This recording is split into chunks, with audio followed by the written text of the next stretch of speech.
الحمد لله نحمده ونستعينه ونستغفره ونؤمن به ونتوكل عليه ونعوذ بالله من شرور أنفسنا ومن سيئات أعمالنا من يهده الله فلا مضل له ومن يضلله فلا هادي له ونشهد أن لا إله إلا الله وحده لا شريك له ونشهد أن سيدنا ومولانا وحبيبنا وشفيعنا وسندنا محمدا عبده ورسوله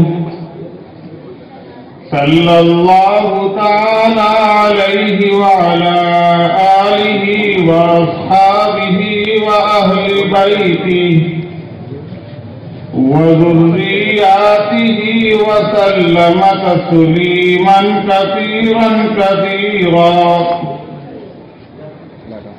أما بعد فأعوذ بالله من الشيطان الرجيم بسم الله الرحمن الرحيم إنا نحن نزلنا الذكر وإنا له لحافظون. وقال رسول الله صلى الله عليه وسلم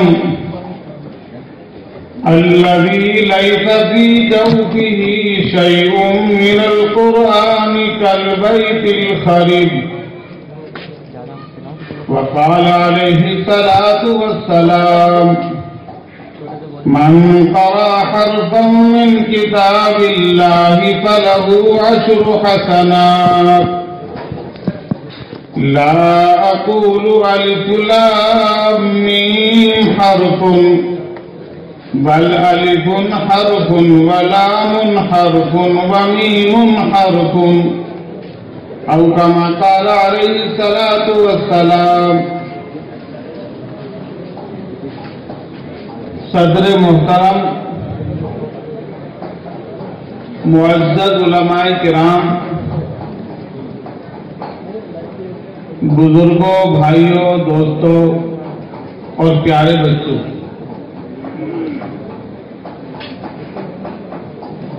آج جس ادارے کی نسبت سے یہ پروگرام اور یہ اجلاس اور یہ روحانی مجلس منعقد کی گئی ہے، اس ادارے کو دیکھنے کی بہت دنوں سے تمنا تھی، لیکن آج اللہ رب العزت نے یہ موقع عطا فرمایا. یہ ادارہ میرے شیخ اور مرشد، میرے استاد اور ہندوستان ہی کے نہیں بلکہ پورے بر صغیر اور پورے ایشیا کے مفتی اعظم حضرت اقدس مولانا مفتی محمود حسن صاحب گنگوہی نور اللہ مرقدہ کے نام نامی کے ساتھ اس کا انتصاب ہے، اور حضرت والا ہی نے اس کی بنیاد رکھی ہے. یہ معلوم ہو کر بے انتہا مسرت ہوئی، خوشی ہوئی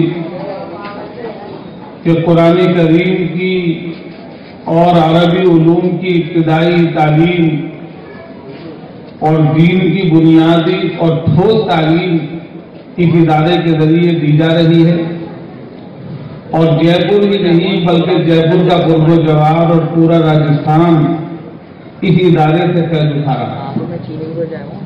میری دعا ہے کہ اللہ رب العزت اس ادارے کو خوب خوب ترقی عطا فرمائے اور اس کا فیض خوب دور دراز علاقوں تک پھیلے اور اس ادارے کی کرنیں، اس ادارے کی نورانی شعائیں پورے عالم کے اندر پھیلیں. چونکہ یہ اجلاس دستار بندی کا اجلاس ہے، اس میں حفاظ طلبہ کو دستار فضیلت دی جائے گی، اس لیے میں نے مناسب سمجھا کہ قرآن کریم ہی کے عنوان سے اور قرآن کریم کی تعلیم کی اہمیت کے عنوان سے آپ حضرات کے سامنے کچھ باتیں گزار کی جائیں۔ اس اجلاس کے جو خصوصی مقرر ہے وہ ہمارے عزیز مولانا مفتی محمد عفان صاحب ہیں۔ ان کے خطاب سے آپ حضرات سنیں گے، ان کا انتہائی پرمخ خطاب ہوگا، لیکن اس خطاب کو زیادہ لذت دار بنانے کے لیے ایک کم علم والے کو، ایک چھوٹے سے طالب علم کو آپ حضرات کے سامنے بٹھایا گیا ہے تاکہ اس کے مقابلے پر وہ پروگرام اور وہ بیان، اس کی لذت آپ کے سامنے اور بڑھ جائے، اس کے اندر اور اضافہ ہو جائے۔ میرے بھائیوں اور بزرگوں، آج کل یہ سوال عام لوگوں کے ذہنوں میں بہت کثرت سے آ رہا ہے، اور خاص طور پہ وہ لوگ جو میڈیا سے جڑے ہوئے ہیں، روزانہ انٹرنیٹ پہ بیٹھتے ہیں، روزانہ ٹیلی ویژن دیکھتے ہیں، روزانہ اخبارات دیکھتے ہیں، اور اپنے کھانے اور پینے سے زیادہ ان کو خبروں سے دلچسپی ہوتی ہے، ان کے ذہن کے اندر یہ سوال زیادہ مستحکم ہو رہا ہے اور ان کے واسطے سے عام لوگوں سے جا رہا ہے، اور یہ سوال خود بخود نہیں ہو رہا بلکہ پیدا کرایا جا رہا ہے، لوگوں کی ذہن سازی کی جا رہی ہے کہ صاحب یہ مدارس اسلامیہ، یہ مکاتب قرآنیہ، یہ امت کو کیا دیتے ہیں، یہ ان امت کے اوپر بوجھ بنے ہوئے ہیں۔ جو بھی کوئی مولوی بنتا ہے، فارغ ہوتا ہے، ایک دم مدرسہ قائم کر لیتا ہے، اور جگہ جگہ مدرسے قائم ہو رہے ہیں۔ آخر ان کا فائدہ کیا ہے، ان کا فیض کیا ہے؟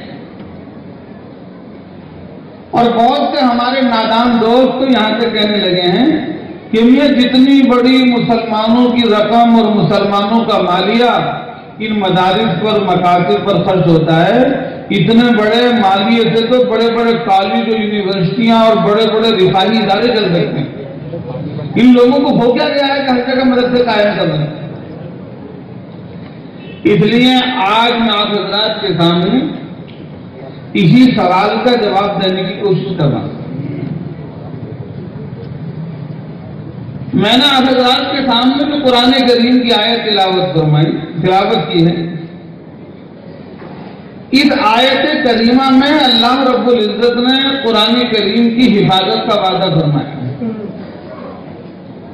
تو یہ مدارس اسلامیہ، یہ مکاتب قرآنیہ، اللہ رب العزت نے قرآن کی حفاظت کا جو وعدہ فرمایا ہے، اس حفاظت خداوندی کے فریضے کو یہ مکاتب قرآنیہ انجام دیتے ہیں۔ دنیا کے لوگ قیمتی چیز کی حفاظت کرتے ہیں۔ پہلے زمانے کے اندر نوابوں کی حکومت ہوتی تھی، راجہ مہاراجہ ہوتے تھے، ان کے قلعے ہوا کرتے تھے، وہ اپنی قیمتی چیزوں کی، اپنے زیورات کی، اپنے خزانے کی، اپنے ہتھیاروں کی قلعوں کے اندر حفاظت کرتے تھے۔ قلعوں کو بہت مضبوط بنایا جاتا تھا، ان کے چاروں طرف سے فضیل بنائی جاتی تھی تاکہ کوئی چور اس کے اندر نہ آ جائے، وہاں حفاظت ہوتی تھی۔ اس کے بعد زمانہ بدلا تو لوگ اپنی قیمتی چیزوں کی حفاظت کے لیے بینک کی لاکھوں کو کرایہ پر لیتے ہیں۔ حکومت کے لوگ اپنی قیمتی چیزوں کی حفاظت کے لیے سیکورٹی کا انتظام کرتے ہیں، جو جتنا قیمتی آدمی ہوگا، جتنی قیمتی چیز ہوگی، اس کے لیے اتنی مضبوط سیکورٹی کا انتظام کیا جائے۔ لیکن یہ دنیا والوں کی حفاظت کی جو انتظامات ہیں ناقص ہیں۔ قلعے اور محلات بھی پرانے ہو کر منہدم ہو جاتے ہیں، لاکریں بھی چوری ہو جاتی ہیں، اور جو سیکورٹی کے لوگ ہوتے ہیں، فوج کے، پولیس کے لوگ ہوتے ہیں، وہ بھی بغاوت کر دیتے ہیں۔ ہمارے ملک کے وزیر اعظم تھے اندرا گاندھی، ان کے سیکورٹی کے لوگوں نے ان کو قتل کیا، دنیا جانتی ہے بات کو۔ تو سیکورٹی کے لوگ کی حفاظت میں ناکام ہے۔ تو اللہ رب العزت اپنی کتاب کی حفاظت کے لیے کیا کریں؟ تو اللہ رب العزت نے اپنی کتاب کی حفاظت کے لیے اپنے مقدس بندوں کے سینوں کو منتخب فرمایا۔ اب یہ قرآن کریم کی حفاظت کسی قلعے میں نہیں ہوگی، کسی محفوظ مقام پر نہیں کی جائے گی، اس کے لیے 1000 تو 1000 آدمی سیکورٹی کے انتظامات نہیں ہوں گے، بلکہ یہ قرآن کریم سینے میں رہے گا، اور جس کے سینے میں یہ قرآن کریم محفوظ ہوگا وہ اب اس کی زندگی کا جز بن گیا۔ وہ سائیکل پر سوار ہوگا تو قرآن کریم ساتھ ہے، وہ اگر کار میں سوار ہے تو قرآن کریم ساتھ ہے، وہ ریل میں سوار ہے تو قرآن کریم ساتھ ہے، وہ ہوائی جہاز میں بیٹھا ہے تو قرآن کریم ساتھ ہے، وہ اپنے کارخانے میں کام کر رہا ہے تو قرآن کریم ساتھ ہے، وہ اپنے کھیت کے اندر اپنی زمین میں کام کر رہا ہے تو قرآن کریم ساتھ ہے۔ اب قرآن کریم اس کے سینے سے نکلے گا نہیں، حتیٰ کہ اگر اللہ تعالیٰ اس کو اونچے سے اونچا عہدہ اور منصب دے دیں، کسی ملک کا اس کو وزیر اعظم بنا دیں۔ ابھی ہمارے مصر کے پچھلے دنوں وزیر صدر بنائے گئے تھے، قرآن کریم کہاں دیتے ہو؟ تو ملک کا وزیر اعظم بنے گا تو قرآن کریم ساتھ ہوگا، کسی محکمے کا وزیر بنے گا تو قرآن کریم ساتھ ہوگا۔ ابھی پرسوں ترسوں ایک ہمارے یو پی کے وزیر تھے، وہاں بھی ایک جگہ بولنے کا موقع ملا، تو انہوں نے کچھ ایسی بات کہی تو میں ان کو بتلا رہا تھا کہ ہمارے دارالعلوم دیوبند کے فاضل، بہت بڑے مفتی، بہت بڑے عالم، اور ہمارے اس اسٹیج کے آج کے جو صدر ہیں حضرت مولانا اسماعیل صاحب دامت برکاتہم، ان کے درسی ساتھی ملیشیا کے صوبے کے وزیر اعلیٰ ہیں، پورا صوبہ چلاتے ہیں، وہاں کے سی ایم ہیں، چیف منسٹر ہیں، اور اس تمام ذمہ داری کے ساتھ ساتھ صبح کے 3 گھنٹے ان کے فتویٰ نویسی کے ہیں جو جاری رہتے ہیں، اثر بعد کی ان کی روحانی مجلس ہوتی ہے، ذکر و اذکار کی وہ جاری رہتی ہے، عشاء کے بعد ہفتے میں ایک دن وہ ترجمہ و تفسیر کرتے ہیں، وہ معمول جاری رہتا ہے، اور ان کے اس علمی ماحول کے اندر، علمی معمول کے اندر کوئی کمی نہیں آئی۔ تو اللہ نے ان کو وزیر اعلیٰ بنایا تو ان کا علم ان کے ساتھ، ان کا قرآن ان کے ساتھ۔ تو قرآن کریم کی حفاظت کے لیے اللہ نے اپنے بندوں کے سینوں کو منتخب کرنا، اس لیے کہ قرآن کریم آئے بھی واقعات ہوتے رہتے ہیں کہ فلاں شہر میں مسجد میں لوگوں نے آگ جلا دی، قرآن جل گئے، فلاں علاقے کے اندر آگ لگ گئی تو قرآن کریم کے نسخے جل گئے۔ تو قرآن کریم کے نسخوں کا جلنا کوئی ناممکن نہیں، لیکن سینے کے اندر جو قرآن کریم محفوظ ہوگا وہ ہمیشہ کے لیے محفوظ ہوگا، اس کی زندگی کا ساتھی بنے گا، اس کی زندگی کا جز بنے گا۔ اور اللہ نے ایسے سینے 10-20 نہیں، 100-200 نہیں، 1000-2000 نہیں، لاکھوں انسانوں کے سینوں کو اللہ نے اس عظیم سعادت کے لیے قبول فرمایا۔ حضرات علماء اسٹیج پر موجود ہیں، یہ حضرات اس بات کو جانتے ہیں، آپ حضرات کے بہت سے لوگوں کے علم ہوگی، اور جن لوگوں کے علم نہ ہو ان کو بتا دوں کہ ایک زمانہ ہمارے اس ملک پر ایسا آیا جب انگریز کی حکومت تھی، جب قرآن کریم کو تلاش کر کر کے اس کو دریا برز کیا جاتا تھا، جلایا جاتا تھا، قرآن کریم کے نسخوں کو مٹایا جاتا تھا۔ انگریز اس ملک میں آیا تھا، حکومت کرنے نہیں آیا تھا، وہ اسلام کو مٹانے کے لیے آیا تھا، اور ہمارے علماء نے اسلام کو زندہ کرنے کے لیے، اسلامی شناخت کو، تشخص کو بچانے کے لیے، اور مسلمانوں کے تشخص کی حفاظت کے لیے لاکھوں کی تعداد میں اپنی جان کی قربانیاں دی۔ تو انگریز مبلغین یہ کرتے تھے کہ سارے مدارس جو قرآن کریم کے مکاتب تھے ان پر پابندی لگا دی گئی، وہ مدارس نہیں چلیں۔ مولانا محمد میاں صاحب رحمۃ اللہ علیہ نے علماء ہند کا شاندار ماضی کتاب اس میں لکھا ہے کہ بنگال کے اندر 15,000 کے قریب مدارس، آج ان مدارس کا تاریخ کی کتابوں میں تذکرہ تو مل جائے گا، مگر ان کے در و دیوار کو آپ تلاش کرو گے، ان کے ملبے کو، ان کے کھنڈرات کو اگر آپ تلاش کریں گے تو شاید آپ کو نظر نہیں آئے، وہ سب بند کر دیا۔ جن فریبوں میں، جن مدروں کے اندر قرآن کریم چھپتا تھا وہ بند کر دیا۔ مساجد میں قرآن کریم رکھا ہوتا تھا، ان کو انگریز کا مبلغ جاتا تھا، پادری جاتا تھا، قرآن کریم کے نسخے اکٹھا کرتا تھا اور اس کو بوری کے اندر بھرتا تھا، گٹھر بناتا تھا، جنگل میں جا کر اس کو جلاتا تھا، اس کے راکھ کو دریا برز کر دے گا۔ کہ ساتھ قرآن کریم اس ملک میں نہیں رہے گا، قرآن کریم اس ملک میں نہیں پڑھا جائے گا۔ اس طرح کے لاکھوں کروڑوں نسخے انگریز کے پادریوں نے برساتی محنت کی طرح، جو انگریز کے مبلغین کے پادری تھے انہوں نے جلا دیا۔ پانی پت کا واقعہ ہے، کہ وہاں پانی پت قرآن کریم کا بڑا مرکز تھا، قرآن کریم کی وہاں بڑی اچھی تعلیم ہوتی تھی، پانی پت کا باقاعدہ لہجہ مشہور تھا کہ ایک مبلغ آیا، ایک مسجد میں داخل ہوا، اس نے قرآن کریم کو رسے گٹے پیے، بوریوں میں بھرا، دریا کے کنارے گیا، جلایا، جلا کر اس کی راکھ پانی میں بہا دی۔ جب اپنے اقامت سے فارغ ہوا اور دل میں بہت خوش تھا کہ میں نے پانی پت سے قرآن دکھا دیا، جب وہاں سے فارغ ہوا تو دیکھا کہ دریا کے کنارے تو نابینا بچے بیٹھے ہوئے اور قرآن پڑھ رہے ہیں، ایک قرآن سنا رہا ہے، ایک قرآن سن رہا ہے، اور جب غلطی آتی ہے تو سننے والا اسے رکما دیتا ہے۔ اگر وہ بیچارے نابینا نہ ہوتے تو اندر کو دے کر بھاگ جاتے ہوئے، وہ نابینا سے انہیں کچھ پتا نہیں تھا، اب پھر دوسرا سناتا ہے، یہ سنتا ہے، اس کی غلطی آتی ہے تو یہ رکما دیتا ہے، اس طرح دونوں آپس میں دور کر رہے بیٹھے۔ انگریز مبلغ بہت غور سے گھنٹوں ان کے منظر کو دیکھ رہا ہے اور وہ کہتا ہے کہ میں تو خوش تھا کہ قرآن کریم مل چکا، قرآن کریم تو تینوں کے اندر یہ کیسے مٹے گا؟ آخر اس نے جا کر یہ رپورٹ دی اپنے افسران کو کہ آپ قرآن کریم کے مٹانے کی جو آپ نے پلاننگ کر رکھی ہے وہ اس دیش سے قرآن نہیں مٹ سکتا، اس لیے کہ قرآن تو تینوں کے اندر موجود ہے۔ آپ قرآن کے ادارے بند کر سکتے ہیں، آپ قرآن کی فریضے بند کر سکتے ہیں، آپ قرآن کے نسخوں کو جلا سکتے ہیں، لیکن سینوں کے اندر تو قرآن موجود ہے، یہ کیسے نکلے گا؟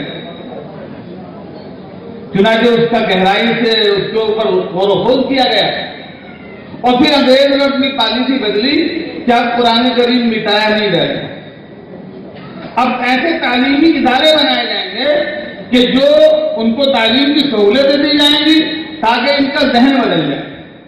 اب ان کا سینہ قرآن کریم کے لیے تیار نہ ہو، ان کے سینے کے اندر وہ علم بڑھ دو، وہ ذہن بڑھ دو کہ ان کی جو ذہنیت تیار ہو، ان کے جو فکر تیار ہو، وہ فکر تیار ہو جو برطانیہ اور برٹش کا فکر ہوتا ہے، ان کے ذہن سے اسلامی فکر کو نکال دیا جائے، دینی فکر کو نکال دیا جائے۔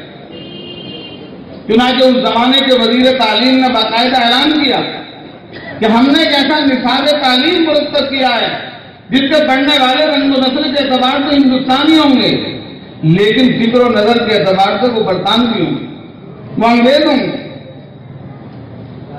اس زمانے میں ہمارے اکابر کے سرخیر بزرگ روح رواں حضرت اقدس حجت الاسلام مولانا محمد قاسم نانوتوی نبر اللہ مرقدہ حیات تھے، انہوں نے اس اعلان کا نوٹس لیا، اس اعلان کی اندر جو مضمون اور زہریلے جراثیم سے ان کو محسوس کیا، انہوں نے کہا کہ انگریز کی اتنی بڑی سازش ہے، اگر انگریز اس کے اندر کامیاب ہو گیا تو اس ملک میں اسلام کو بچانے والا بھی کوئی نہیں رہے۔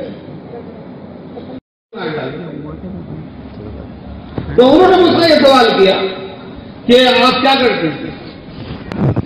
میں نے کہا میں مدرسے میں پڑھاتا ہوں، اس زمانے میں ہابو پڑھاتا تھا، ہابو کا بڑا مدرسہ۔ انہوں نے پوچھا کہ آپ کیا پڑھاتے ہیں؟ میں نے کہا میں عربی قرآن و حدیث پڑھاتا ہوں۔ کیا آپ حافظ قرآن بھی؟ میں نے کہا الحمدللہ میں حافظ قرآن بھی۔ تو اگلا سوال جو انہوں نے کیا وہ ہے سننے کا، وہ مجھ سے یہ پوچھتے ہیں کہ آپ کتنی صورتوں کے حافظ ہیں؟ میں نے کہا ہم تو پورے قرآن کے حافظ ہیں، ہمارے یہاں تو ملک میں پورا قرآن پڑھایا جاتا ہے۔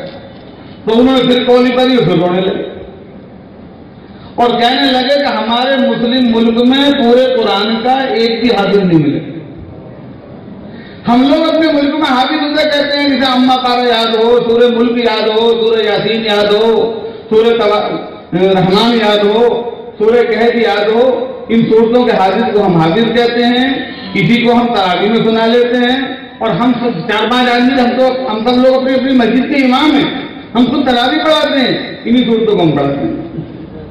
میں نے کہا ہمارے ملک میں اگر ایک سبق باقی رہ جائے گا تو اس کو نہ اس کے استاد حافظ کہیں گے، نہ مدرسے کے محترم صاحب اسے حافظ کہیں گے، نہ گھر کو اس کے ماں باپ اسے حافظ کہیں گے، نہ خاندان والے اسے حافظ کہیں گے۔ ہمارے ملک میں پورے قرآن کا شروع سے آخر تک بالفعل حافظ ہونا ضروری ہے، اور اس طرح کے حافظ ہمارے ملک میں 10-20 نہیں ہے، 100-200 نہیں ہے، لاکھوں کی تعداد میں ملیں گے۔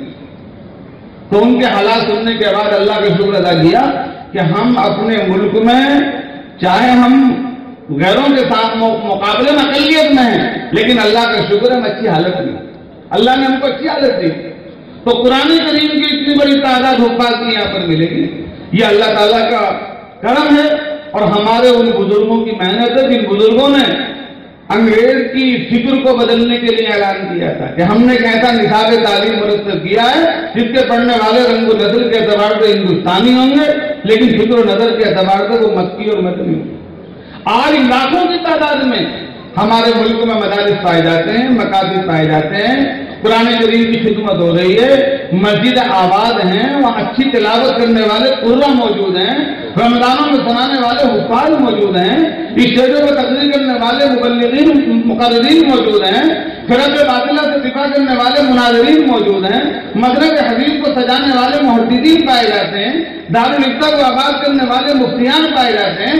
یہ سارا صدقہ ہے ہمارے ان بزرگوں کا جنہوں نے اس زمانے کے اندر جب انگریز ملک سے اسلام کو مٹانے کے لیے آیا تھا، انہوں نے اسلام کی بقا کے لیے جو طریقے اپنائے، اللہ ان کی خدمات کو اور ان کی خدمات کا صلہ ان کو زیادہ سے زیادہ اپنی شان نشان عطا فرمائے اور ان کے درجات کو بلند سے بلند فرمائے۔ میرے بھائیوں، یہ مدارس، یہ مدرسہ ہو، اتنے بھی مدارس ہو، ان سارے مدرسوں کا جو سلسلہ نسب سند متصل کے ساتھ ملتا ہے وہ پیغمبر علیہ السلام کے مدرسے صفہ سے ملتا ہے۔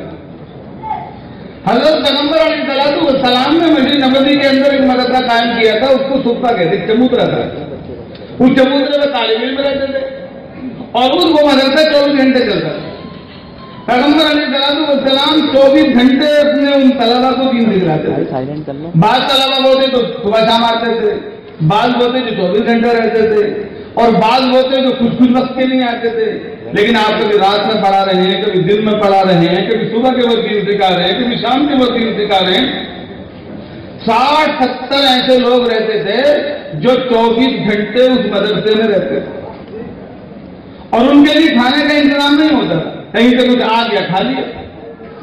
سب سے زیادہ اس مدرسے کے اندر رہنے والے جو طالب علم ہیں وہ سیدنا حضرت ابو ہریرہ رضی اللہ تعالیٰ، انہوں سب سے زیادہ زمانہ گزرا۔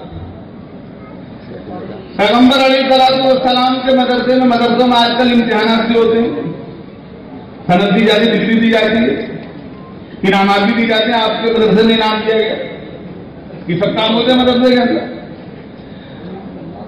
تو پیغمبر علیہ السلام کے مدرسے میں جو معلم تھے وہ تو رسول اللہ صلی اللہ علیہ وسلم کائنات کے سردار تھے، اور اس مدرسے کے جو طالب علم تھے وہ حضرت صحابہ کرام رضوان اللہ علیہم اجمعین۔ اب سوال یہ ہے کہ اس مدرسے میں امتحان کون لیتا تھا؟ یہ سوال ہے۔ تو اس مدرسے کے اندر امتحان لینے والے تھے اللہ رب العالمین۔ قرآن کریم میں آتا اولئک الذین امتحن اللہ قلوبہم للتقوی، کہ اللہ نے ان صحابہ کرام کا امتحان لیا ہے، اور امتحان کسی کتاب کا نہیں لیا، باقاعدہ ان سے کوئی پیپر نہیں کرایا، ان سے بہت سارے مضامین کا امتحان نہیں لیا گیا، بلکہ ان کے قلب کا، ان کا جو مضمون تھا، جو پیپر تھا امتحان کا، وہ تھا تقویٰ، کہ ان کے دل کے اندر خوف خداوندی موجود ہے یا نہیں۔ تو اگر ہمارے مدرسے کے پڑھنے والے طلبہ، فارغ ہونے والے طلبہ، اگر ان کے دل میں خوف خداوندی نہیں ہے، تقوی کا عنصر موجود نہیں ہے، تو جس مدرسے سے ہمارے مدرسے کا شجرہ نسب ملتا ہے، اور اس پہلے مدرسے کے طلبہ کی جو قلبی کیفیت ہوا کرتی تھی، وہ قلبی کیفیت اگر موجود نہیں ہے تو ہمارا مدرسہ اس مدرسے سے ہم آہنگ نہیں کہا جا سکتا۔ لامحالہ اس مدرسے سے ہماری حیثیت بہت کمزور ہے۔ اس لیے پہلی فکر تمام مضامین کے ساتھ ساتھ میں جو پہلا مضمون ہمارے مدرسوں میں ہونا چاہیے وہ تقویٰ ہونا چاہیے۔ ہمارے دارالعلوم دیوبند میں ایک بڑے استاد تھے حضرت مولانا وحید الزماں صاحب، نبر اللہ مرکزہ، وہ دارالعلوم کے بڑے استاد تھے، عربی اسکالر تھے، پھر دارالعلوم کے معاون محتمم بھی بنے، بہت بڑے منتظم بنے، دنیا انہیں جانتی ہے، عربی زبان و ادب کی ترویج و اشاعتوں میں بڑے خدمات انجام دی۔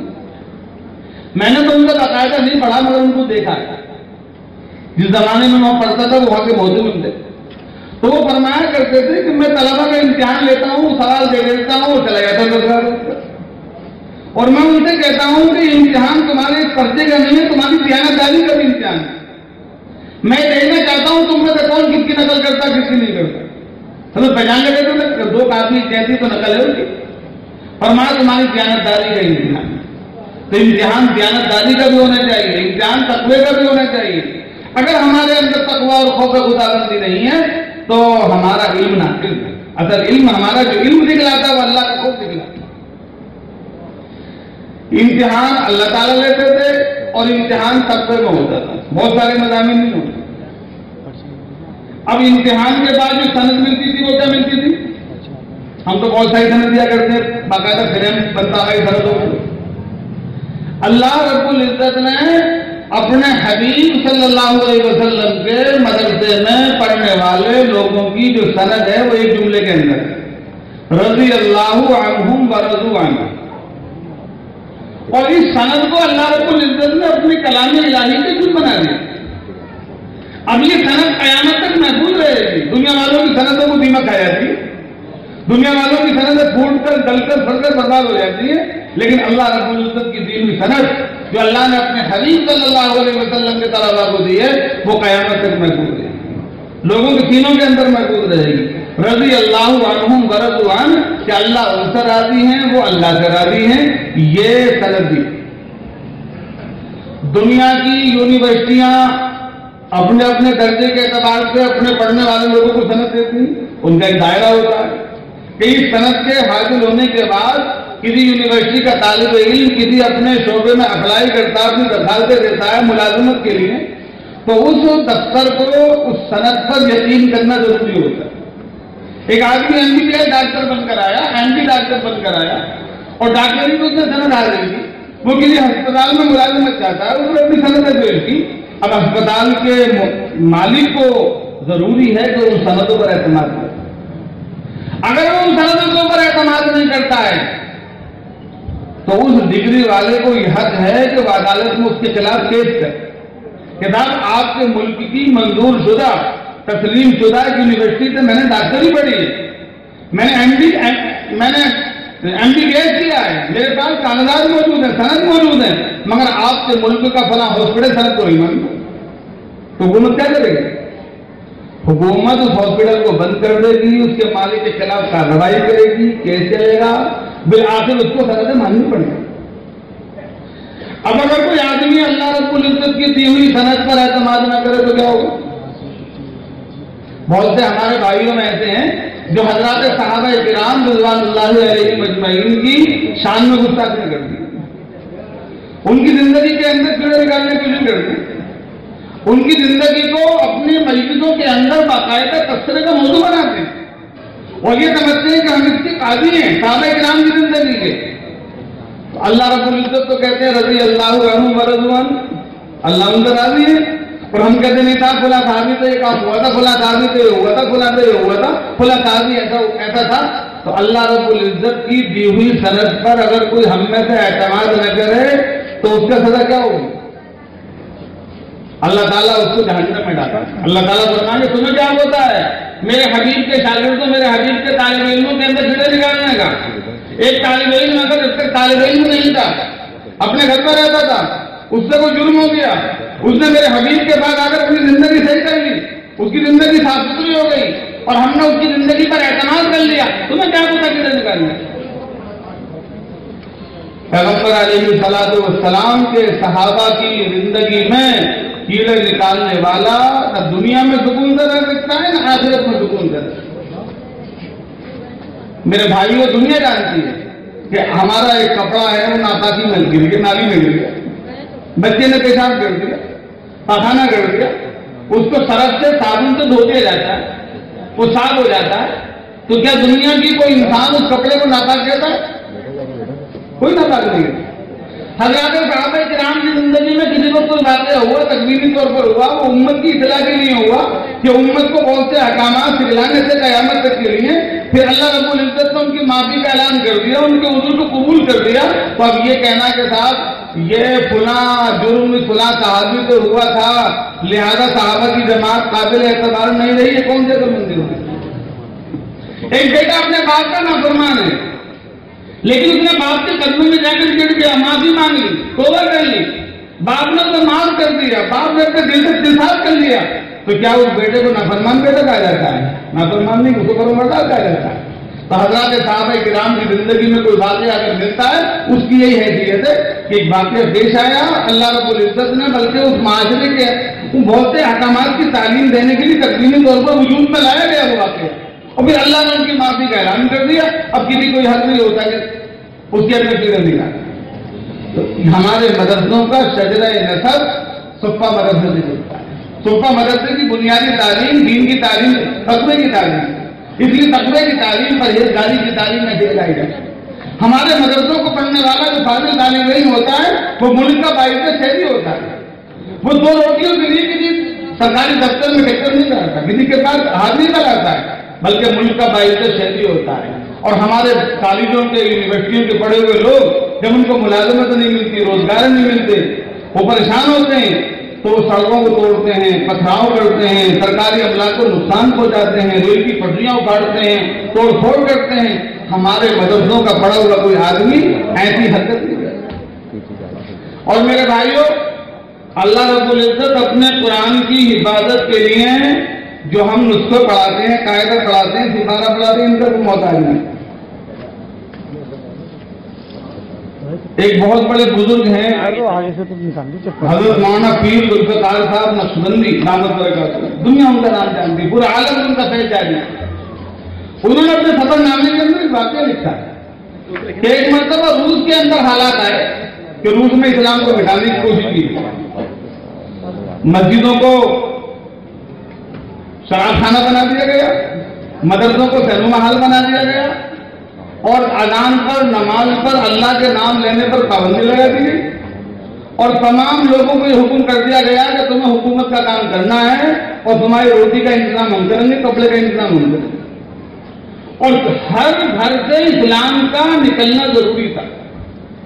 پولیس کے لوگ خفیہ طریقے سے جاتے تھے، مسلمانوں کے گھروں میں گھس جاتے تھے. اگر اس مسلمان گھرانے کے اندر شراب کی بوتلیں الماریوں میں سجی ہوئی ملی اور وہاں کی عورتیں نیند رہنا کپڑوں کے اندر ملی ہو جاتی، گھر سے اسلام ختم ہو. چنانچہ وہ ایسے گھر بناتے تھے کہ نیچے پیخانہ بناتے تھے، اوپر رہائش بناتے تھے، پیخانے کا جو زینہ ہوتا تھا اس پر ایک خوبصورت سی چیزیں کی الماری رکھتے تھے، اس میں شراب کی بوتلیں رکھی جاتی تھی تاکہ پیخانے میں کوئی داخل نہ ہو جائے.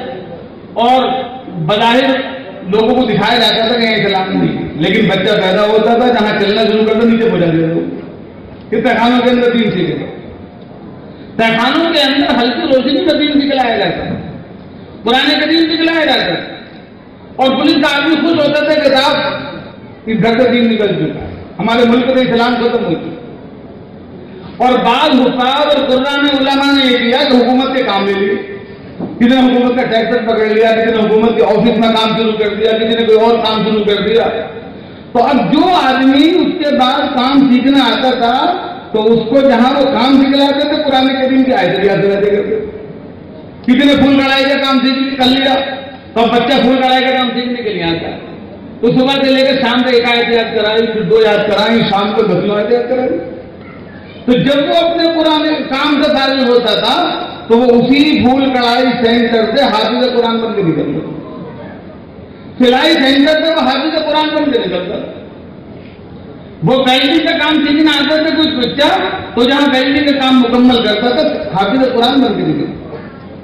پیر ذوالفقار صاحب نے فرمایا کہ ایک نوجوان کو میرے سامنے پیش کیا گیا اور مجھ سے کہا گیا کہ قرآن بولیا. میں نے قرآن کا نسخہ دیا تو وہ الف باء کو نہیں جانا، اعوذ باللہ بسم اللہ کو نہیں جانتا، وہ شین اور سین کو نہیں جانتا، نہیں پڑھ سکتا تھا. میں نے کہا بھی تو پڑھنا نہیں جانتا. کہ حضرت آپ اس سے یہ پوچھیے کہ سورہ رحمان سناؤ، سورہ کہف سناؤ، سورہ بنی اسرائیل سناؤ، اس طرح پوچھے. جب اس طرح سوال کیا تو پورا قرآن سنا دیا. حضرت سے پوچھا بھائی یہ کیا بات کہ حضرت ہمارے ملک میں ایسے آدمی چلیں گے کہ قرآن نہیں دیکھا انہوں نے آج تک لیکن سینے میں قرآن نہیں. تو اللہ اپنے قرآن کو سینوں میں محفوظ کرانے کے لیے قرآن کے نسخوں کا بھی محتاج ہے. چنانچہ حالات آئے، اس حکومت ظالم و جابر حکومت کا خاتمہ ہوا، روس آزاد ہوا اور مسجد آباد ہوئی، مدرسے آباد ہوئے. تو وہی حفاظ جو سلائی سینٹروں پر، پھول کڑھائی سینٹروں پر، ویلڈنگ کی مشینوں پر یا تہخانوں کے اندر حکومت سے چھپ کر کے قرآن کریم سیکھتے تھے، انہوں نے مسجدیں سنبھال لی، مدرسے سنبھال لیے وہاں ملک کے آزاد ہونے کے بعد وہاں کی مسجدوں کو آباد کرنے کے لیے نہ تو ہمارے ہندوستان سے ڈیمانڈ کی گئی ہمیں اتنے حفاظ چاہیے, اتنے علماء چاہیے, نہ سعودی عرب سے اپیل کی گئی, نہ کسی اور ملک سے اپیل کی گئی, بلکہ انہی حفاظ نے جو راتوں میں معمولی روشنی کے اندر پڑھتے تھے, حکومت سے چھپر پڑھتے تھے, انہی لوگوں نے مسجدوں کو آباد کر دیا, ممبروں کو آباد کر دیا, مدرسوں کو آباد کر دیا, اور آج اللہ کا شکر چاہتے ہیں. تو اللہ اپنی کتاب کی حفاظت کے لیے دنیا کی کسی طریقے کا محتاج نہیں ہے. اللہ تعالیٰ غیبی طور پر سارے انتظامات کرنے پر قادر ہے. تو ہمارے ادارے, ہمارے یہ مدرسے, یہ دین اسلام کی حفاظت اور قرآن کریم کی حفاظت کا فریضہ انجام دیتے ہیں.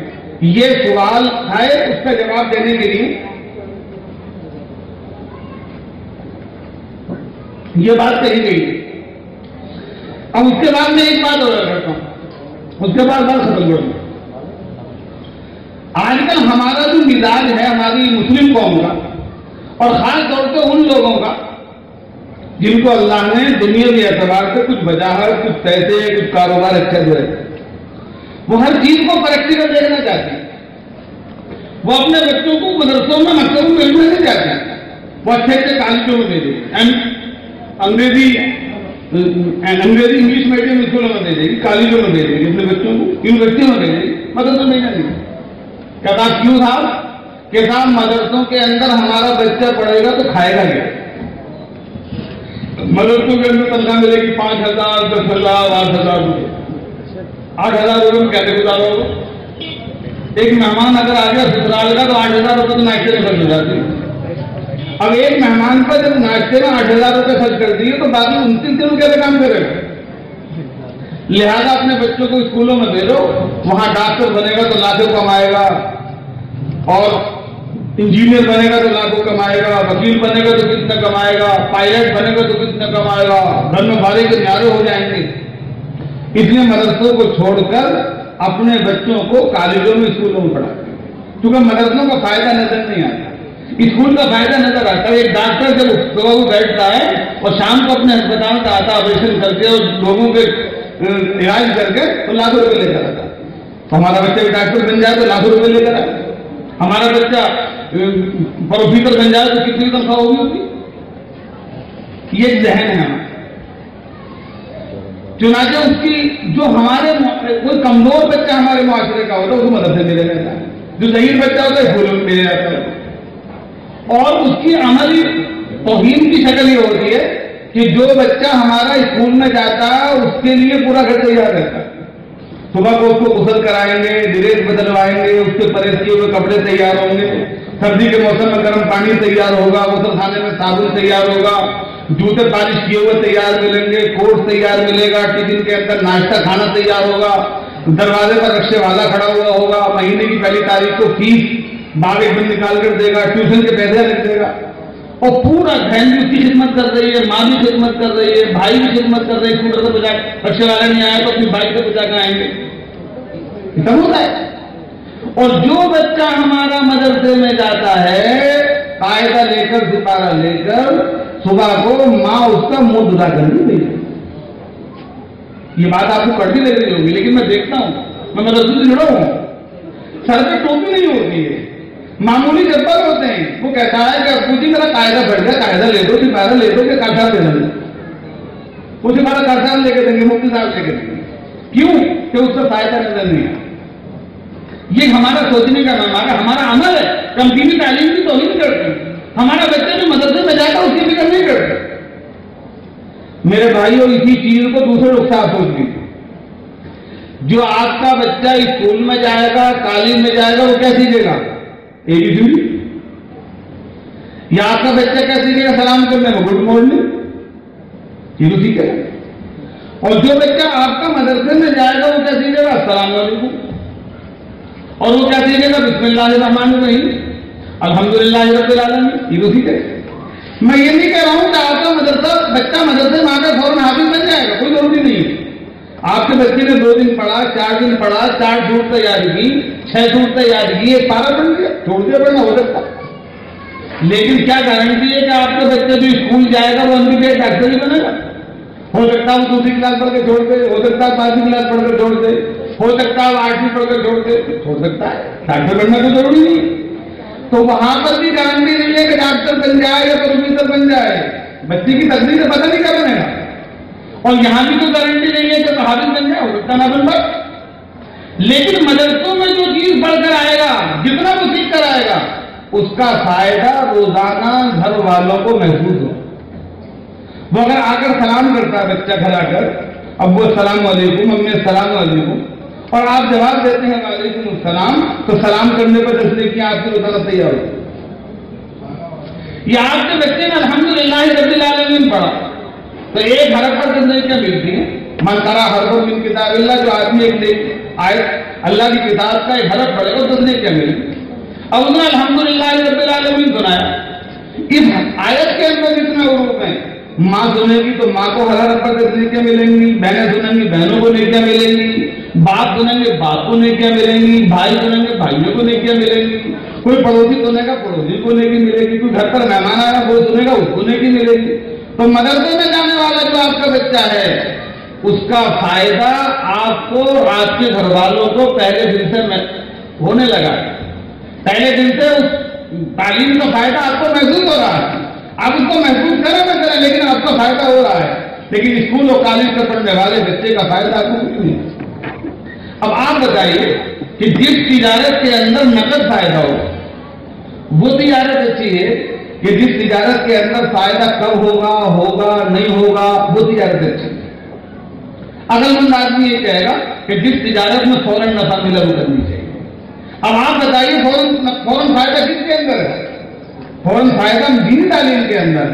آپ کا بچے نے آم کا بارہ پڑھ کے چھوڑ دیا، آم کا بارہ یاد ہو گیا، قرآن پیغمبر علیہ السلام فرماتے ہیں جس کے سینے میں قرآن کا کچھ بھی حصہ نہ ہو وہ ویرانے گھر کی طرح، تو کم سے کم اس کا سینہ ویرانہ تو نہیں ہوا، 4 صورتیں 6 صورتیں 10 صورتیں سینے کے اندر محفوظ تو ہیں۔